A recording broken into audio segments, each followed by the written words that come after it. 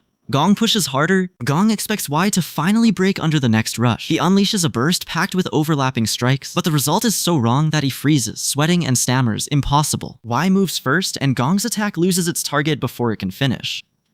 Gong stares at the gap in front of him and chokes out, impossible. Gong stakes his pride on one named answer, Plum Blossom Radiance Release. He drives the technique in like a finisher, but Wei survives the heart of it without giving him the clean victory he wants. For a second, even Gong does not trust his own body. He grabs his chest and blurts, I survived? The watching side erupts because the Plum Blossom Demon just threw a killing level move, and still cannot settle Wei. After that duel, the talk shifts to the young generation chasing the shadow left by the demon-slaying sword. Wei hears the blame land there and says if anyone caused this mess, it is him. Outside the building now, Pang Do-guk, the skilled fighter, laughs with the others, but the mood stays awkward. The comparison is not a joke to the young fighters standing under it. The group circles the same point again. The demon-slaying sword is the Academy's greatest talent, so every rising name gets measured against him. Wei Suroyan, the searching sister, stays sharp about it, but even she treats that comparison like something nobody can dodge. The friendly chatter stalls when the escorts notice the carriage. One of them asks if someone else is inside, and the tense silence gives the question teeth. Wei Suroyan, the seeking sister, jumps in fast, asking Sung Guanhong about the elder's health. To pull attention away from the carriage. She claims she met Sung Guanhong before because he is influential, and the cover almost sounds casual. Almost. Watching them, Wei thinks, why are these kids all gathered here? The answer lands with their titles, the 3 dragons and 2 phoenix of the Hidden Dragon Pavilion. The young names everyone keeps dragging into Wei's orbit. The list finishes with 2 more famous names, Nam Hunie, the sword prodigy, and Zhang Miryo, the martial prodigy. One of them smiles like the old formal talk feels strange now, and the room finally has the full 3 dragons and 2 phoenix in one place. A nervous remark trails off at the gathered names. Because all this trouble starts with one person. That person is Y, asleep in the carriage with his head on his hand. Perfect timing. The visitors reach the building buzzing over the famous young martial artists. One man admits he never thought he would see the hidden dragon pavilion's 3 dragons and 2 phoenix with his own eyes. At the food table, someone finally worries about the friend left sleeping in the cart. Another person shuts that down fast and warns them not to mess with Y while he is sleeping. The warning only makes the question sharper, so one listener wonders if Y is some bad-tempered master. Y stays out cold, and the mystery around the carriage keeps getting harder to hide. Then the talk turns to Y Suryun, already known here as the martial prodigy. A man asks if she is the one with that title, and Suryun gets permission to speak. Suryun brings up Manhwa's swordsmanship, but she makes it clear she is not talking about Lee Sol-ho. The question shifts towards someone else, and the crowd starts to realize this is not harmless praise. The moment Young Mirio steps toward a challenge, the mood snaps. Someone blurts that Young Mirio must have lost her mind. But Young Mirio clasps her hands and says dying on the martial path would be worth it. Outside in the open clearing, the duel forms before anyone can talk it down. Y Suryun faces the warning head on and answers that her swordsmanship is sharp too. The onlookers know Gong Woo-jin will not stop just because someone asks nicely. They whisper that he acts gentle around Wee, but the plum blossom demon inside him has not gone anywhere. A subordinate asks Y if they should intervene before the martial prodigy gets dragged too deep. Y glances over, still half pulled from sleep, and thinks, wait, they are fighting now? Gong Woo-jin raises his hand and gives Suryun the first move. When Suryun hears the bout will end in 3 moves, she stiffens at the insult. Gong Woo-jin's confidence slips when Suryun does something he did not expect mid-fight. His face hardens and he snaps at her, showing his 3-move certainty is already shaken. Gong Woo-jin laughs in anger and snaps that he was going easy on her. The duel stops feeling polite, and everyone nearby understands that Suryun just poked a very dangerous master. Elsewhere now, the aftermath of another pairing lands badly. A man hears he is stuck with that guy and blurts the complaint so loudly that the people around him stare. Inside the clinic, the physician gives strict orders for absolute rest and no sudden movements. The patient accepts it, and the physician leaves him alone with the others. The talk turns to Lee Sol-ho, the Manhwa disciple still recovering under protection. One man starts praising how pretty she is, then remembers she was found walking alone through a poor neighborhood. He adds that Manhwa is watching over Lee Sol-ho, and the client who helped her was Y. That makes one listener light up and ask how that lazy bum helped a woman he did not even know. As the gossip keeps rolling, one listener backs Y helping Lee Sol-ho, but only halfway. Another woman says Lee Sol-ho is far too good to be compared with Y, and the whole walk turns into a roast of a man who is not even there. In the courtyard, Gong Woo-jin tries to dodge the blame for the duel and says Wee Suryun asked for it herself. When someone points out she is still a child, Wee hears one thing only. Gong Woo-jin let a kid draw steel. A woman cuts in before Y can bury Gong Woo-jin with that glare. She tells Y that the senior is right this time, and Y Suryun challenged him by choice. Y Suryun presses the attack first, refusing to be treated like a child. Gong Woo-jin takes the hit, steadies himself, and the watching group goes dead quiet when the exchange ends too cleanly for anyone to laugh. Gong Woo-jin stands there trembling, then touches his cheek like his body reports the damage before his brain does. He only gets out one confused sound, and Y thinks, does she know him? Then Y Suryun breaks completely and reaches for Y with tears in her sleeves. She says she searched everywhere for him, and the courtyard jumps straight to the worst possible guess. Y points at himself and panics because everyone is suddenly treating him like a runaway scoundrel. He swears he does not know this woman, but Y Suryun wails one word that kills the whole argument.